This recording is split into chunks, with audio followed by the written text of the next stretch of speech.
Okay, so it is Tuesday, June 15th. It is about 6 o'clock in the evening. I am home. Paul went to go pick up the girls, and I am done with chemotherapy. Oh, there's a mosquito on my chin. I'm done with chemotherapy. And most likely, I'm done with like this segment, this process, and it feels really good. A little anticlimactic because, now I'm just gonna start not feeling good for the next week. But then, I just get to keep better and better. And, I think about 3 weeks from now, I won't be doing this again. 3 weeks from now, I will be going to get an injection in my leg, but those side effects will be very minimal compared to everything else I've been doing. And so it will be, sorry if I'm flicking bugs, I should have recorded this inside. There is a mosquito really close by. It'll be nice. So this morning, we had a later start to the day. My first appointment wasn't until 10:40. Dropped the girls off, then went to the hospital for, got coffee. Went to the hospital for my blood draw, and then met with our oncologist and talked to her for a very, very long time and just kind of went over the whole plan. And, I finished today. August 6th, I'll have my surgery. And then within like a week, I'll know the results from the surgery, and that will basically plan the rest of the treatment. The best option is that there's no live cancer left. The chemo really did its job. And then about 3 to 4 weeks, I'll go right into radiation, as well as every 3 weeks getting my injection in my leg, Herceptin, and then start hormone therapy towards the end of radiation or at the end of radiation. If things aren't looking good and there is a lot of live cancer that they're concerned with, then I will still, I would have already had my surgery. I will do radiation still first, continue getting the shots, and then probably shortly after radiation get a new chemotherapy. And there's like 2 different options, or 2 different types of chemotherapy. One they usually go with, it's a little bit stronger, but I don't know what the regimen would look like, but that is not what we want. But we don't always get what we want, I know.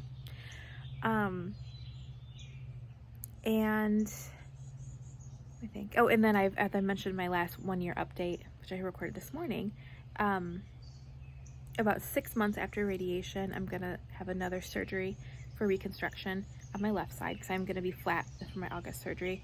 And then I'm going to choose to get my right side proactively removed because I just don't want to deal with it, with the risk. There's obviously probably the gene mutation I've been told that they haven't discovered yet, and they can't test for, that's causing this cancer, because I don't have any other risk factors, and I'm young, and so I just want to get it taken care of. So that's a choice I decided to make. So yeah, it's Wednesday night. Paul's getting the girls. I'm gonna try to take a really quick nap before they get home. I feel pretty good, so I'll be able to help out with bedtime. And thank you everyone for watching. I'll try to record the next couple of days how I'm feeling, and this hopefully will be the last time I do a chemo week update. So thank you.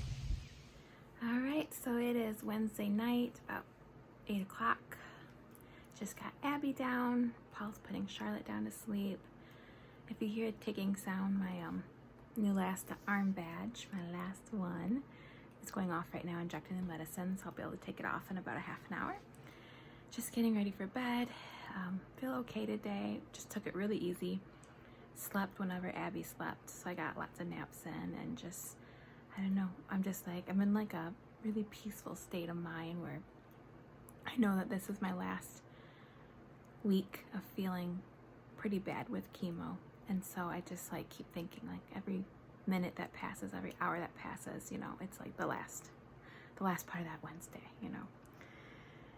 And so yeah, so Thursday and Friday generally are pretty bad. Tomorrow, so like always, I don't have too many updates. I'm just happy that this is my last one. Okay, so it's Friday afternoon, and yesterday was pretty much as expected. It started off okay and just kind of went downhill, not feeling good. Last night, Paul took care of Abby, and she's sick. I think I mentioned that Charlotte was sick earlier this weekend. No fever, just really bad runny nose, so they can't get comfortable. And Charlotte's better now, but Abby got it. And so he was literally up with her all night. and she like wouldn't sleep and go down, and I just feel awful because, you know, he's trying to work and I can't like help him necessarily because I'm just like not there with it today and yesterday. But yeah, so I just feel out of it. Today's Friday. Paul, actually, it's his last day of work because he got a new job, which I don't think I've mentioned. Crazy timing, but it was like, so it's a good job and it's like good for our family. Anyways, he's at his office dropping things off, and I'm home alone, and the girls are at Dan and Lisa today, and just trying to make it through today. I'm feeling like mega guilt today. I've talked to a couple people. I'm feeling mega guilt about not being able to like care for my family. You know, I know this is the last day of like chemo week, and like I should be better tomorrow, but I just wish I could have been there to help Abby last night and comfort her. And I wish I could be there for Paul today as he's like, you know, changing jobs, and it's like exciting time, and I'm just like not with it. So I've just been literally on the couch all day. I did eat breakfast. Eating is really hard today, and drinking. I'm pretty dehydrated. I just made a protein smoothie. I'm gonna try and drink. And get up and move around. That's what I need to do today. I think yesterday I only had like 2,000 steps or something by the end of the day. That's not good. I just having a hard time. I think what else? I think that's it. I'm looking forward to tomorrow. Oh, I did get my sister Katie. They were up and visited her whole family last week. And she recorded a video on my phone and told me to watch it when I'm done with chemo, and I forgot about it. So I watched it today, and it was really sweet. It made me happy and brightened my day. Yeah. Hey Tiffany, I'm stealing your phone because I want to tell you that I love you. I'm so glad that we could come and visit and just spend time with you guys. You're so important to me, and I just wish I could be there for you and be there with you all the time during this. But I love you so much. Thanks for being a good sister. And here's our kids being really cute.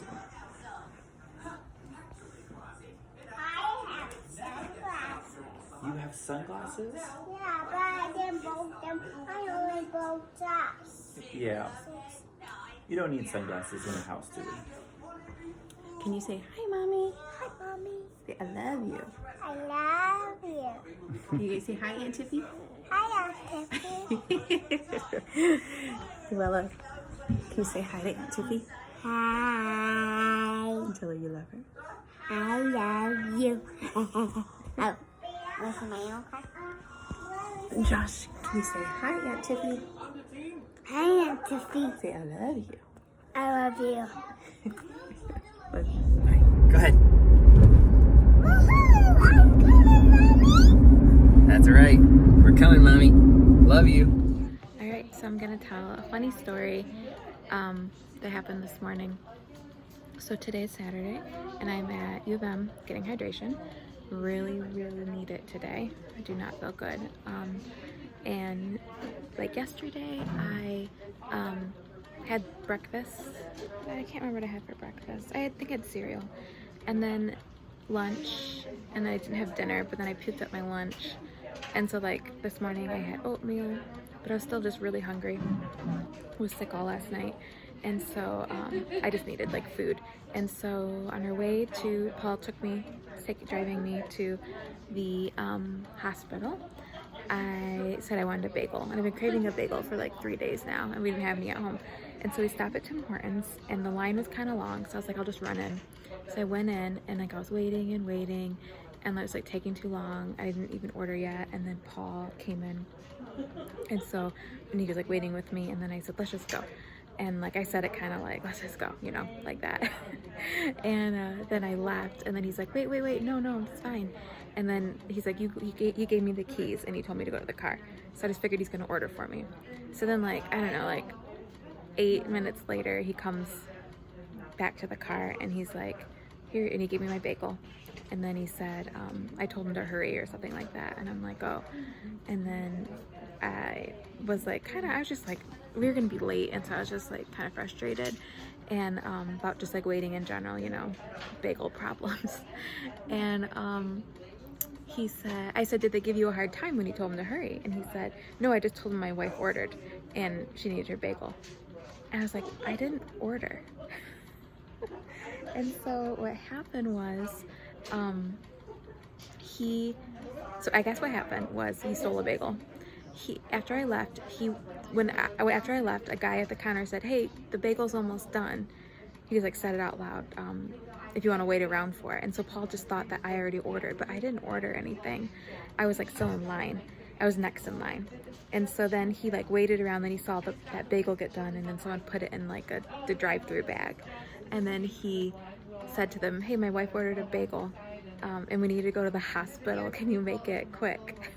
And so the manager's like, yes. And she like hurried and like made me this bagel. And then even like Paul said, like the lady who was mixing the cream cheese was like kept mixing. And Paul's like, don't worry about it. Don't just hurry up. And so he like got this bagel and left, and they gave it to me. And so he stole a bagel this morning. I don't know if that makes sense, but it was just kind of funny that I gave him a hard time. Not a good hard time. I probably could have been nicer. But yep, that's what happened this morning.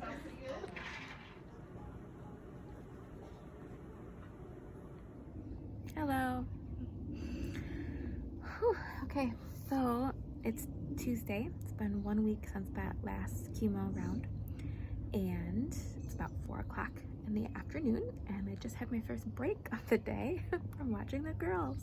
That means they're both napping at the same time, and it's just been a really long day. Okay, I wanted to first finish the bagel story that I started to tell. I think on Friday I recorded that, or Saturday I recorded that.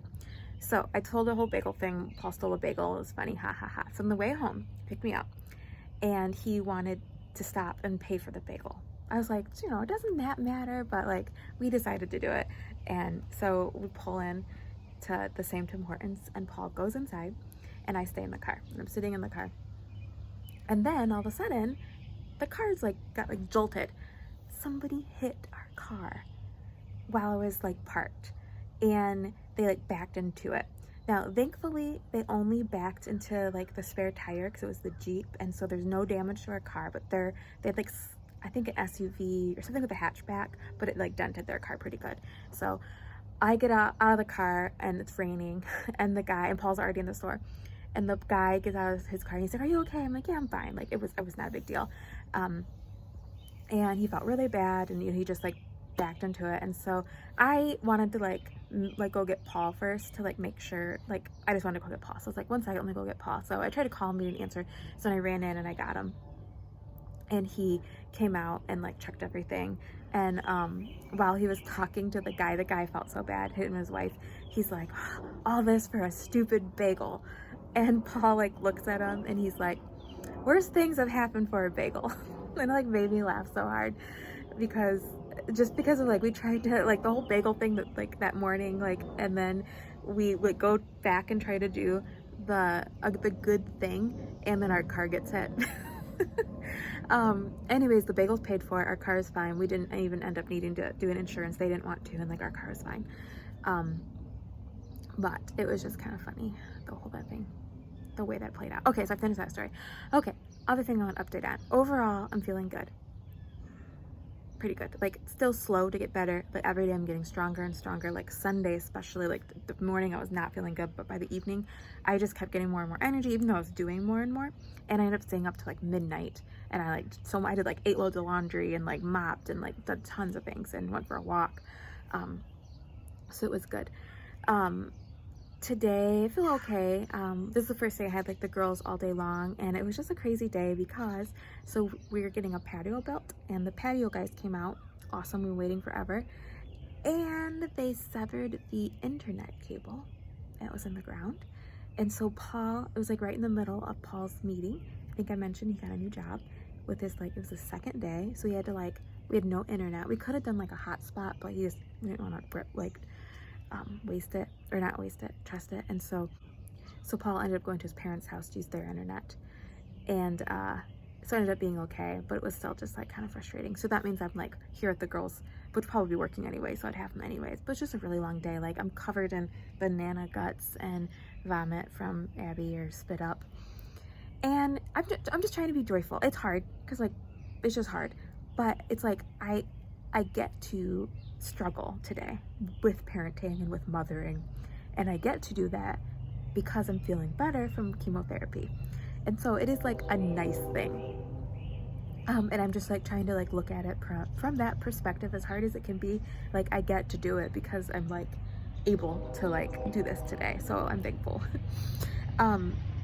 Okay, just a quick thing I wanted to wrap up is I'm getting ready to finish a Bible study like with the girls tonight.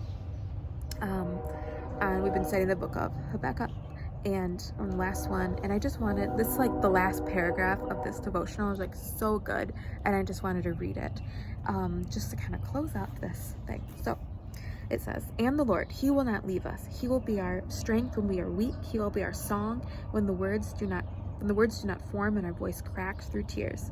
When our feet stumble and we can't find our way, he will be our solid rock and the firm foundation underneath our wobbling feet. And whatever suffering we face, we can look to Jesus who has suffered in our place. We can remember the goodness of the gospel and the truth that he has overcome the greatest enemy of all. We can become like him in suffering and be molded into his image in our sorrow. And right there in the middle of suffering and struggle and burdens that weigh our hearts, we can rejoice. We do not rejoice because of our situations. We do not rejoice because of success or achievements. We do not rejoice because trouble never came. We rejoice because when fire came, he was with us every step of the way. We rejoice because of who he is." Just an amazing reminder that despite my circumstances, I can rejoice in Christ because he has already done everything that was needed for me and for my sin. And no matter what my circumstances are, I don't know the future. I don't know if after the surgery, if there's still lots of cancer and I have to do more chemo. That's my biggest fear. But if that does happen, God is still good. Even if that does happen, God is still good. So I just want to end saying that. I hope I don't have to ever do another chemo week update again, but I might. And yeah, that's just where I'm at right now. Emotional. So again, thanks everyone for watching. And thank you for your prayers and your support and your encouragement.